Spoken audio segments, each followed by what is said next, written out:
Hello, everyone, and welcome to the Private Practice Show. I'm so excited to be here with all of you private practitioners or future private practitioners. And today we have a very special guest, Darla from Miss Gardenia Speech Room, who many of you follow, has an awesome private practice, and I can't wait for her to tell you about how she got it started and basically what she's doing now. Y'all, Darla had a dream, and she's making this dream come true in a really, really cool way. So let me go ahead and bring her on. So as y'all are coming in, say hello in the comments. Let me know that you can hear me, that you can see me, and that you're really excited to hear about someone going from the schools to private practice. Hey, Darla, how's it going? I'm good. How are you? Oh, I'm fantastic. Happy Monday to you and to everybody. And what I would just love is to have you start by saying your name, your location, and the name of your private practice. My name is Darla Gardner, and I am located just south of Dallas, about 35 miles in Ennis, Texas. And the name of my clinic is Wonderfully Made Therapies. So, Darla, you and I have known each other from Instagram for a while now. And it was so cool to me when all of a sudden you started like taking these steps toward getting your private practice kind of up and running.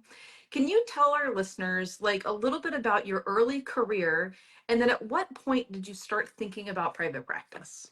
Well, it kind of always been in the back of my mind, but never really thought it was achievable. So I've been a school SLP since 2002. I did leave for a couple of years here and there and go to work in a SNF and come back, but always back to the same school district in my home, in my town. And so I just thought I would retire as a school-based SLP. I loved it. I loved the schedule with my kids being little. And then all of a sudden, kind of after COVID, things started changing in the world of education. And I started just not feeling as settled. I just felt like other people were trying to tell me how to do my job, honestly. And other people who I didn't even feel like were qualified to do that in some cases. I've been doing this a long time, and I felt very confident in my role. I felt like I was a good team player, and I had great relationships with parents. I'd served a couple of generations of kids at this point. Great relationships with teachers that I'd worked with for a long time. Well, I was at the Early Childhood Center for about the last 13 years. So I was really comfortable there, started developing strong RTI programs, working with teachers again, like just very collaborative. And I realized at that point when I was evaluating 3-year-olds that in our area, 3-year-olds a lot of times had been referred to speech therapy prior to enrolling in school, but our early childhood intervention program just didn't have the speech therapist to serve them, or we're serving them virtually after COVID, like one time a week on a screen. A mom told me, well, we were referred to speech, but we are on an 18-month waiting list. So I called the clinic to try to get this report. I'm like, surely y'all evaluated them. They said, no, they're on our Medicaid waiting list. And we have a high Medicaid population in our area. And so that just kind of broke my heart, because I thought, well, that's half of his life. And so I kind of started thinking about it then. Well, then at the end of that school year, which was 2 years ago, out of nowhere, the last week of school, our administrators told me, we're going to move you to a different campus. And I was like, I don't want to. I've been here 15 years on this one campus. I feel very comfortable here. We've got good programs going. And they said, well, we need you at another campus because you're a strong SPED support person and there's not anyone there who is. And I was just like, no. And I mean, they were like, what do you mean no? I said, I'm not moving. If you want me to move, then I don't want to work here anymore. And I mean, this was like year 1920 that I've been working in the district. And so at that moment is when I decided I'm not going to let someone else dictate what I do and my happiness, because I was happy and I loved that campus. And so they made a bargain with me, and they were like, well, you can stay one more year on this campus, but after this year, there's going to be changes and you're going to get the high school now too. So I was like, okay, I can do that. I've done high school life before, but it's changed a lot in the last 15 years. And so that was just kind of like my awakening that, number one, kids in my area need services that the school cannot provide, like that prior to school, preschool age. And number two, I wasn't going to let someone else tell me what I could do. and what was going to determine my happiness. And they wonder why teachers aren't staying. They move teachers the same way. You know, they just move on from school to school, grade level to grade level, depending on what's convenient for the district. And so that's when I just started. I found your program, started really looking into it. And I mean, it was a quick decision, like a 6-month, I'm going to do this. And I just jumped all in. And you totally did. And Darla, like, first of all, like, thank you for sharing all that background information. I'm sure that there are people listening who totally identified that, right? Whether or not they have the longevity themselves or have seen other people with that same kind of longevity, know that like things have changed and things are difficult and different for both clinicians and for clients. And unfortunately, there are a lot of people out there who just aren't getting the services that they need, but also that they're legally entitled to, right? Right. And so, like, good for you for putting your foot down. You're like, this is not right. I'm not doing this. And then also, like, looking around and being like, you know what? Our population in this area does have a lot of Medicaid. Those kids are being completely, like, ignored, for lack of a better word. And you felt like a calling to do something about it. So I think that speaks a lot to who you are as a person, as an educator, as a speech pathologist, and then also now as a businesswoman. I love that. So okay, so you made the decision. You had this kind of year transition. So during that year where they kind of convinced you to stay for another year, is that the period of time that you kind of used to get your clinic up and running? Yes. So it was really over Christmas break of that next school year when I decided they're really going to move me, like they're going to move me whether I want to or not. And so I need to decide what I'm going to do. So I'd been looking at purchasing a building. I looked at all the different options, but when you're starting with nothing, it's very hard to jump in that big and like go purchase a building. And so I just happened to be driving by this place on the main road in town, and it said for lease. And I called her, and she was a retired teacher, and her building was completely empty. And she was just like, you know what, let's make a deal. And here you can, because her building had been empty a long time. And so she said, if you can pay me this, we'll work together. And so she's been very nice and gracious and helped me do that. And so that was in January. I didn't start paying rent until March because some insurance reasons for her, but she let me go ahead and paint everything over Christmas break. And that's when I started like finding my furniture on Facebook Marketplace. And I found this amazing daycare auction that was closing out. And I just so happened to like win multiple rooms of furniture for $300. And I just started bringing stuff into this building and painting and setting up. And by March, I was like, she said, okay, you need to start paying rent now. And I was like, okay. And so I started doing weekend read alouds and tutoring services. I had a lot of relationships with teachers. And so I started offering like Saturday morning read alouds and letting the teachers use my space to do some tutoring after school at that time. And then in April, I had my grand opening. And then school ended in May, and we ran some kindergarten boot camps and pre-K boot camps in June and July. And then I just started getting referrals once I got on. Well, actually, June 1st was when I started taking referrals because I had finished with, my school contract. I got a couple of private pay patients. Then pediatricians started finding out about me when I got on Medicaid, and I posted, like on Facebook. Parents started calling me, word of mouth. Some of my parents that I had served their kids in the school district came to my grand opening and started posting on their Facebook pages. And we're a small town, like maybe 20,000 people. And so they started sharing, and I started getting phone calls. Well, then once the pediatricians found out about me, I started getting referrals daily. Just like faxed and trying to figure out the Medicaid process. I'm like, I'm going to figure this out on my own. And so I, the pre-certification process and the paperwork that you need and the evaluations. And I had a couple of SLP friends in Dallas who had served Medicaid kids before and sent me some copies of like, here's what a Medicaid eval should look like. They want to know all this information. I never had a denial as far as, not getting approved for the services based on my evaluation.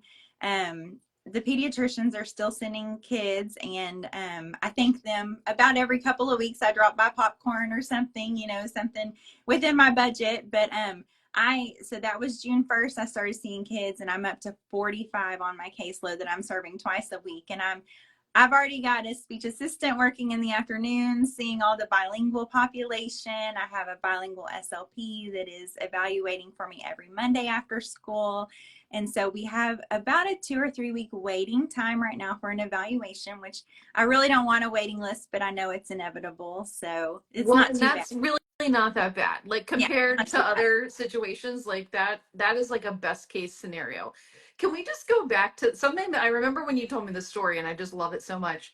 To get all of that furniture from a daycare closeout situation Yes. for just a couple $100. Mm-hmm. Like Darla, one of the things that I think that you are a master of is mobilizing your community, right? You have a ton of community support. People know about you. You're, a bright shining face, enthusiastic, and you've had those relationships over a long period of time, but you've been so crafty at getting things for your clinic either donated or through kind of thrifting or closeouts or that kind of thing. That has got to be inspirational for people listening to this who think like, oh my gosh, it's going to cost me thousands and thousands of dollars, but like that's not how you did it.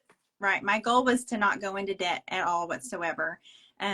So I just started searching used furniture, used daycare furniture, used school furniture. I knew what kind of furniture I wanted just because I've been in the school and I knew what held up well. And so, like that lakeshore kind of just solid wood furniture. And my mom came down and helped me scrub every inch of it with Gooby Gone and got all the contact paper and crayon marks and everything off. We bought some contact paper that matched it and like refinished the bottom shelf parts. And it just looks beautiful. And I just started searching Facebook Marketplace because I wanted it to be like a calm atmosphere, not brightly colored. I wanted parents to be able to come in and rest while I was seeing their child. So that was important to me as well. My pastor's wife and a lady at church, because I have no decorating ability whatsoever. I just bought this stuff on Facebook and laid it out on the floor. And I said, come help me put it up. And they helped make my space so beautiful and just so welcoming and calming. And just last week, I moved into about 250 more square feet in the space behind me. And I added a motor lab and another treatment room because after school, we are just swamped and there's kids and parents and just nowhere to be. And so I just keep buying more stuff on Facebook and putting it in the back. But now I was able actually to buy a ball pit brand new. I was really excited about that. I was like, I actually got it brand new. And Well, so that you worked up to that, yeah. right? Like that's one of the things that I tell my students all the time is like you can have all of the bells and whistles one day, but probably not on day one.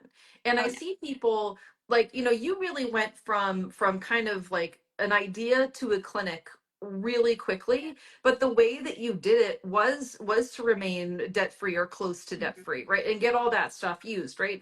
I think that a larger part of the population really looks at like, oh, I want those really nice lakeshore chairs and desks and that kind of thing, and thinks that they have to start with that, right? And so I love that you did it that way. That anyone who's listening to this should be totally inspired by that. The other thing that you did that I think is really smart is you just like kind of were driving around, you saw a building space, and you just called, right? There are so many people who get so in their heads about stuff like that they've never done before, and they make assumptions about how much something is going to cost or how hard something is going to be or whatever. And if you just like make a phone call, you might Mm-hmm. be able to make a deal. And who knew that the person who was, the owner also had that background as a Yeah. teacher. Like what an amazing situation, Darla. I love it. Yeah. And then whenever I wanted to move into the back space, I thought, well, she's going to charge me for the entire back space. Well, I've been renting from her now for like 8 months and she wants me to do well just as much as I do. And so I just called her and I said, hey, I measured those rooms behind me. Can I just take 2 of them for the first couple of months and see how that goes? Because the more space you can add, the more income you can bring in. And so she was just like, well, I mean, yeah, it's not rented anyway, so just go ahead and move on in. And so I just added to the next month's rent. And so it just worked out really well. And I plan on moving into the whole back side of the building is my plan. Well, because it truthfully sounds like there's a Yeah. tremendous need in your area, right? And the other thing that I really like about you is like you're serving, you're doing speech, right? You're offering speech services. But now you're also like having space like for tutoring and then bilingual services and all that kind of stuff.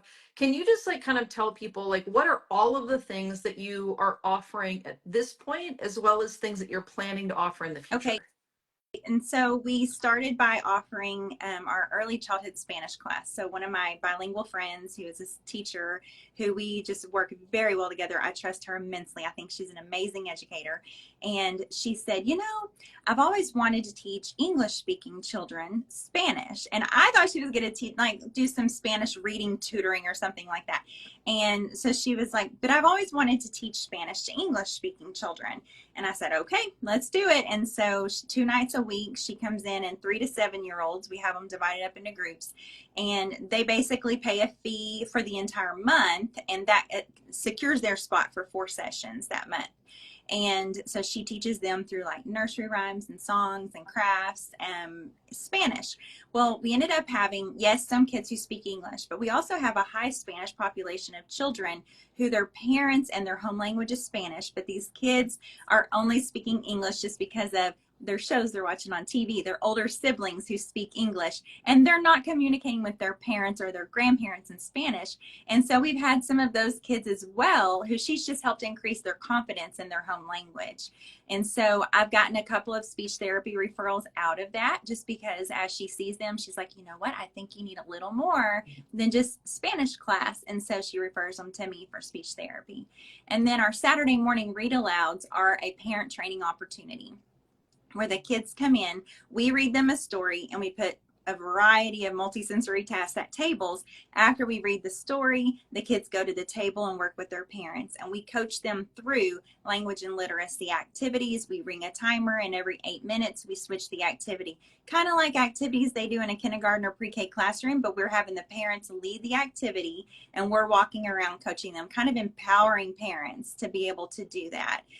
That's just something that I fell in love with in the school that I felt like I couldn't do. I didn't see the parents maybe once a year at an ARD meeting or on field day, you know, and I just kept thinking, if I can just get into that home and get into that home. And so by this way, the parents bring the kids, and we're teaching the parents how you can work with your kids. It's not that hard. I had a mom that was like, oh, I can make a sensory bin like this at home. He's loving this.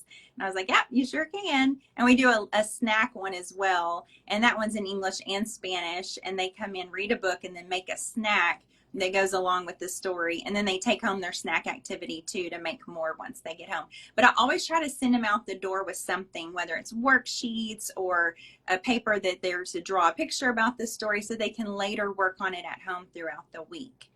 And then we also have like kindergarten reading tutoring. We tried to do an adult English language class, like an ESL class, and we had a lot of interest. We just haven't nailed it down. So that's something we're going to do in the future for sure. Like I said, we did the kindergarten, the boot camp, and pre-K boot camp, which was a lot of fun. They wanted to know if we were going on a field trip. And I was like, no, we're not going on a field trip. And so we just did like 2 hours. It might have been 3 hours, 4 days a week for 2 weeks, and just charge a flat fee. If they could come, great. If they couldn't come, they could, you know, they still paid the fee. And I think that's the main thing that I've learned too. And the teachers actually are the ones that taught me this, because they said, you know, when we pay for dance class or karate class or soccer, you pay for the whole thing. If you can't make it, you still have to pay.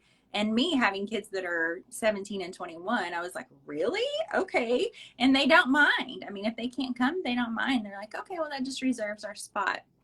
And so that's about the only things that we've done so far that I can think of off the top of my head. But we do want to add occupational therapy in the future for sure, because there is not an occupational therapy clinic. There is a physical therapy clinic in town, but I would like to offer occupational therapy. And that's why the motor lab was my next thing that I wanted to add on. Yeah, I love that. I mean, you know, I love how you're so humble though. You're like, we're doing this and this and this. That's about all we have going on right now. And, and I'm thinking like, Darla, that's a lot of things, I right? feel like I'm the busiest I've ever been in my life, quite honestly, but it's so different from the stress and the busyness of the school. Like at the school, you had timelines and things and people over you, and just the idea of you had to meet all these expectations. Here, it's kind of like, this is what I've done to myself, I guess. And so I'm happy. Like the days go so fast. And at the end of the night, I'm exhausted. But I'm happy in what, in what I'm doing. Doesn't So. I guess I don't want to put words in your mouth, but I'll say in my personal experience, when I first started my practice and I started seeing my own like ideal clients and I was deciding the treatment approaches and how long the therapy, making all those decisions, like it made me feel like the very beginning of my Mhm. career, right? When I very first started in my CF, I was so enthusiastic and I loved every second. And I would get to the end of the day and the whole thing was a blur. And I'd call my mom on the way home and be like, you won't believe like this cool person I worked with today.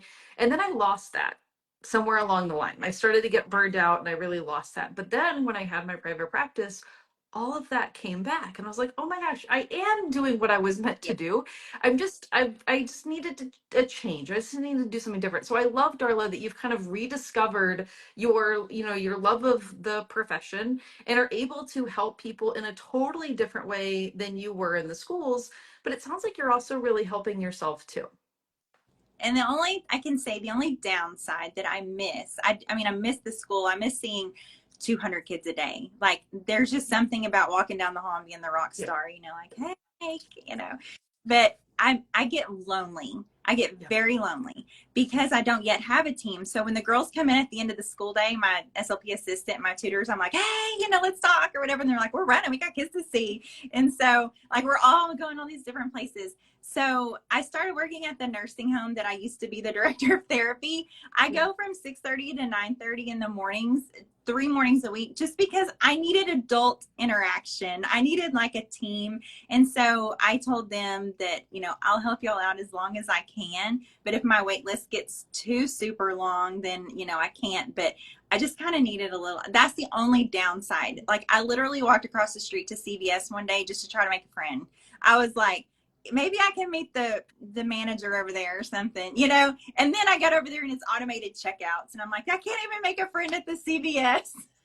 So that's the only thing I miss. And I'm right next door to the library, our public library, and so it's under construction right now. I feel like when that opens up, there'll be a lot more traffic too, and just like maybe the building will even get someone else in it. But that's the only downside, because I'm more of a social person and I like working in a team, and I'm really used to collaborating with teachers and other professionals. And so Yeah, but you keep going. You're going to be building your own team here soon enough, right? Like it really seems like you there again, the demand is there, the need is there.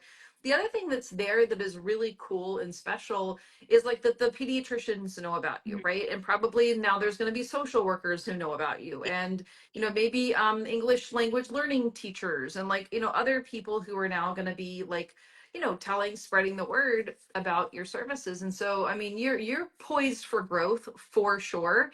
And, it's interesting, when people need to, that know thyself or whatever it is, right? Like you need to know about your personality, right? And there are certain people, I'm more of an introvert, so I'm just fine working by myself. But, for people who are more extroverted, who crave that, that social connection, that probably does mean that you'll be a little quicker to hire somebody, either part-time during the day or full-time or whatever, not only to serve the need, right? Because the need is there, but for your own, personal situation too. That should hopefully take care of some of that loneliness. I forgot about something when you said that. So you said social workers are, we do offer a parent support group once a month.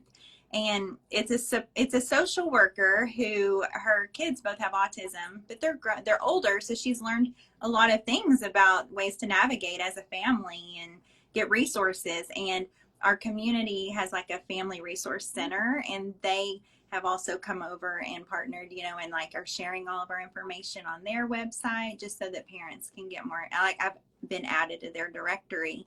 But yeah, I forgot we have a parent support group too, and it's gone well. We had them bring their school paperwork, like their IEPs and their FIEs. We had them so we could explain them to them one month. That was a good thing that and then I made like social media posts where they could, who do I contact at my school district to get my paperwork? And I listed all the area districts around us with their phone numbers and like special education departments, so they could find how to get their paperwork, and then we help them interpret it. I love it. So, I mean, again, people I'm sure are listening slash watching who are like, oh my gosh, this sounds like a little literal dream, right? It's like these are all of the things, that you probably wished were happening at the schools, or you wished that you had a place to refer, a certain type of, client or family or whatever to. And my goodness, you just created it, right? That's why I think private practice is so cool, is that you can take your own personal interests, right? Your own personal or professional interests. You find a client population that is underserved, either because just kind of they're underserved in general, or in your unique community wherever you live they're underserved, and then you just bring the two things together. That is why private practice is such a win-win for clients and clinicians.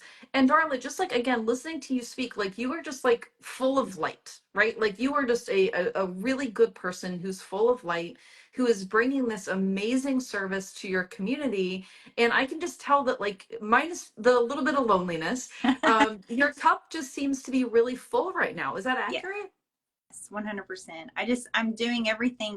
I look for needs and I try to fill them. And you won't be able to fill all of them for sure, because some things, like I said, the adult English class, we really wanted to do that to help parents communicate with their schools and to advocate for their kids. And it just hasn't worked out yet, but I know that it will. I feel like we've got enough people asking about it and questioning, even parents sitting in the lobby. I've got little ads, in frames around the room, and they can scan the QR codes while they're waiting for their kids, and then they're signing up for them because they're like, my English isn't that good, And so I know that it's going to happen. It just didn't happen as quickly as I was hoping, but I see what the needs are in our community. I've been here, like I said, over 20 years, and so I know what the parents need. I know what the kids need, and I just want to fill that. Yeah.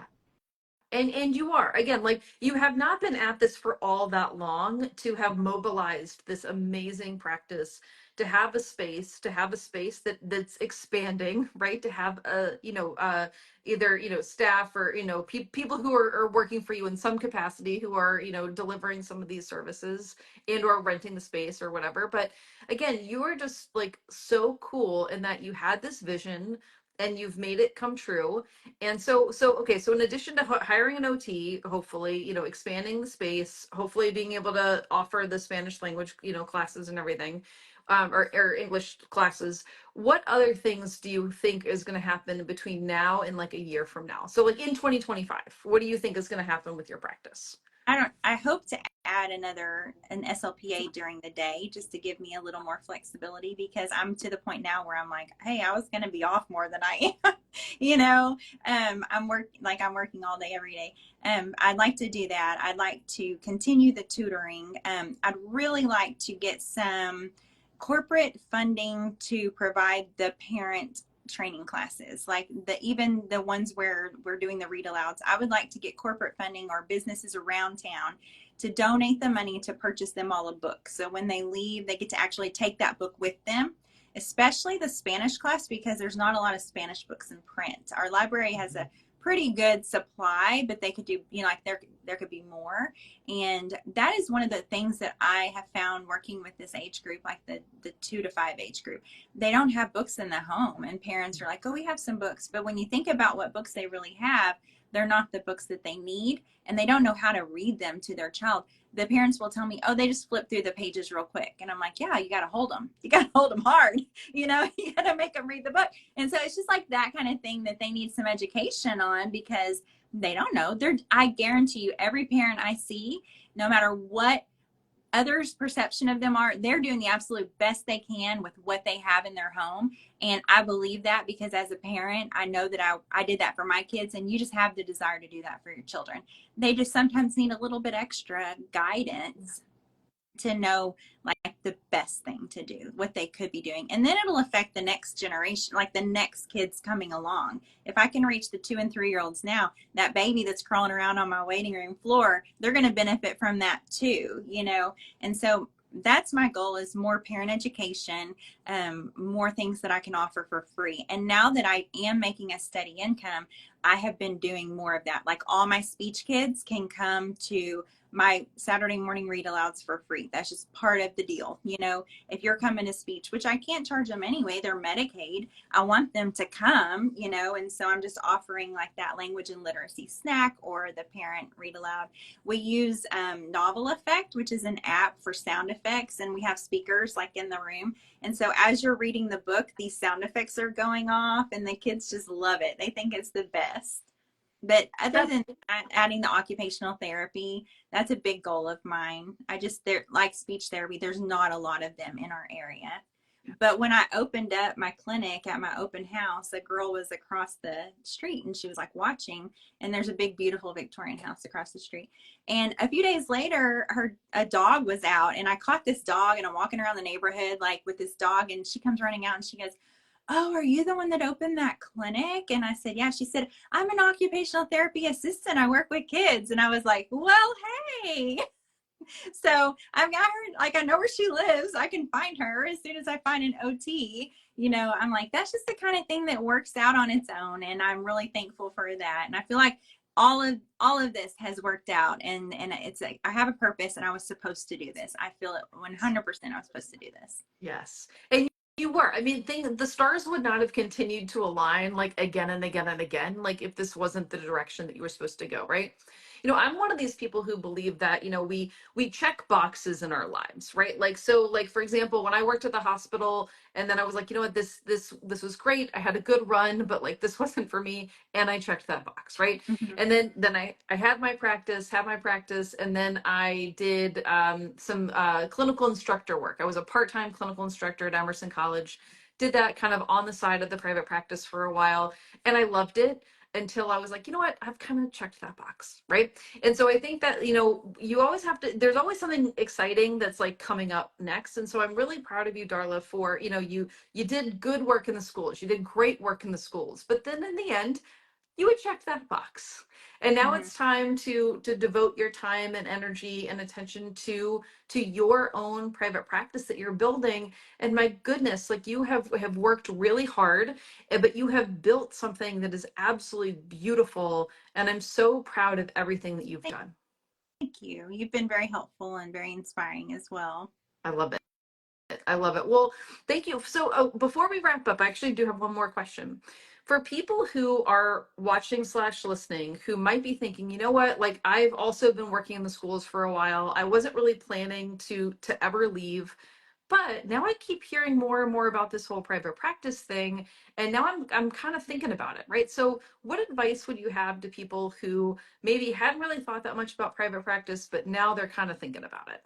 Well, I didn't do this, but I think that you always recommend starting a little bit on the side, or maybe even working PRN in a private practice to just see if that's something you like. I didn't have that opportunity because there's not another private practice for 25 miles, like as far as in my area, so I didn't have that opportunity. So any of my PRN was always done at the SNF. But I think that seeing patients on the side is a good way to start. Yeah. And finding out as much as you can about it. Like I joined every private practice Facebook group and started reading. And I have a friend in the neighboring town. She has one. She also was a school SLP who left and opened a private practice. Had lunch with her one day and just asking questions. And she has been like a very good mentor to me as far as anytime I have a question, I just text her and she's like, real quick, text me back, and like I'm like this weekend even I said, do you have an SSI? I need to borrow an SSI. And she's like, yeah, come on over and get it. And that's the thing, collaborating with people around you, finding out what the need is, where you fit best. Maybe you don't even want to do preschool age. I didn't know when I opened up. I had no idea. I thought I might have some high school kids, might have some, I didn't know. And it just ended up working out where it's the age group that I really want to do. My youngest is 18 months. My oldest is like 7. And so it's worked out to where that's the age group I love. And I love working with parents of that age group. So finding where you can trial different things, because you may not know what kind of private practice you want to open. And I know in a bigger city, it's a little bit harder. So maybe working in some and getting an idea of whether or not you even like the way it's set up. But don't have expectations for yourself either, because it could morph into and change into what your community needs. If you're meeting at, I've seen people that are meeting at the park or at the library or in the back room of a church, like whatever your community needs, and then just grow it from there. Just don't be afraid to start it. That's the whole thing. Don't be afraid to start it.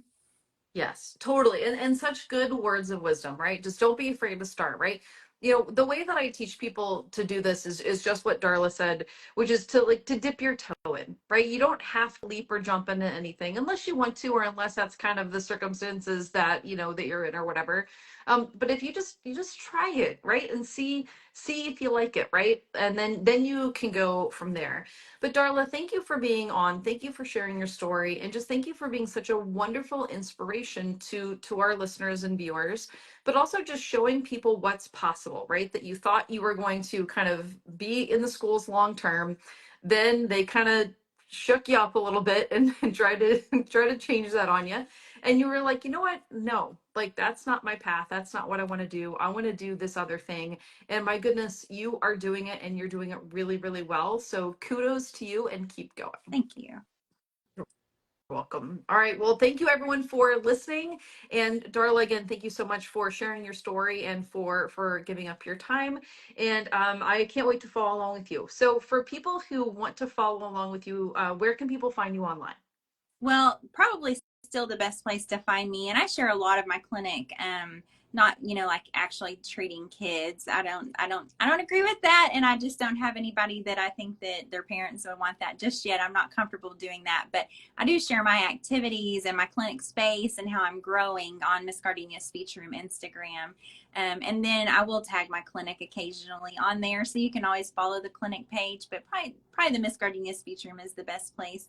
I'll be at ASHA this year, and I'm presenting with Leslie Sylvan on MTSS and RTI, and I'll have my booth there. And I'll be in Kentucky in February, and I'll be in Texas in May. So I'm looking forward to all those. I still love speaking about RTI and about early childhood language, and now I'm even presenting in Kentucky on partnering with parents on language and literacy. And so I'm looking forward to that. Awesome. Awesome. Well, keep up the fantastic work. And again, for everyone who has been inspired by Darla, please reach out to her and just keep going, because again, you found something really good, right? Your community needs you, your clinic is growing, keep growing it and keep doing such good work. Well, thank you again for being on. Thank you for listening, and I'll see everyone next week for the next episode of the Private Practice Success Stories podcast. All right, bye everybody. Bye.